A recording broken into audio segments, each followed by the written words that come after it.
حلوى الدوازتي من اسهل الحلويات اللي تقدروا توجدوا.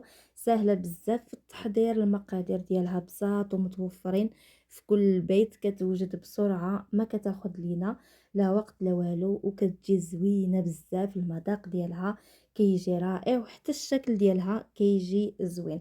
غادي نحتاجو في المقادير بيضه واحده تكون بحراره المطبخ، غادي نضيف عليها نص كاس ديال السكر حبيبات او سكر سنيده، غادي نسمو بسكر الفانيل كيف ما تقدروا تنسمو تحكوا قشره ديال الحامضه او قشره ديال الليمونه.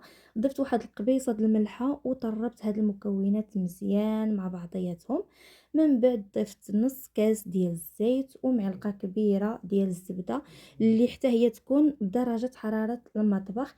كنطربوا هاد المكونات مزيان مع بعضياتهم، وغادي نضيف قياس واحد جوج معالق كبار ديال الكوك او جوز الهند. العبر دائما كناخذوا بكأس العنبة، غادي نخلي لكم القياسات ديالو مكتوبة في صندوق الوصف بالمليلتر وبالغرام. هنايا من بعد ما طربت دوك المكونات مزيان مع بعضياتهم، ضفت جوج كيسان ديال الدقيق. الدقيق سبق لي وغربلته، وخماره وحده من فئة 8 غرام ما يعادل معلقه صغيره عامره. وبديت هكا كنجمع الخليط، كندخل داك الكميه ديال الدقيق اللي ضفت في داك الخليط هكا غير باطراف الاصابع، ما كنحتاجو لا ندلكو لا والو، غير هكا بشويه حتى كتجمع معنا العجينه. والقوام ديالها راه كيكون هكا، كتجي رطبه وكتكون لينه.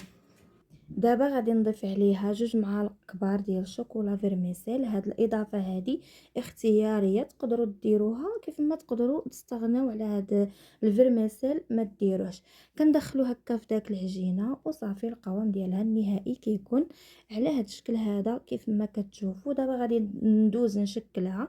غادي نشكلها هكا حريبلات يكونوا صغيورين كيف ما كيبان لكم في الفيديو.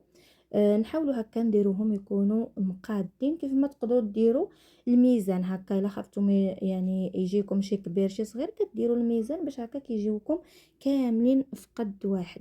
هنايا مباشره كندوزهم في غير من جهه واحده كيف ما شفتوا في سكر سنيده، وكنحطهم في اللاطه اللي غادي تدخل الفران. كنحطوهم هكا يكونوا شويه بعاد على بعضياتهم حيت غادي يتضاعف الحجم ديالهم في الطياب. كناخدو هكا شي موس وكنبداو كنديرو هاد الخطيطات هكا من الفوق كيف ما هو موضح في الفيديو، كيعطيو هكا شكل زوين بزاف. صافي هنايا غادي ندخلها طيب على درجة حرارة الفرن 180.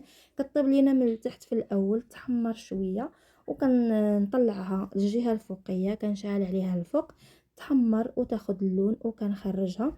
تقريبا خدات ليا ربع ساعة ديال الطياب. وهذا هو الشكل النهائي ديالها كيف كتجي. راه كتجي زوينه بزاف، كتجي لذيذه.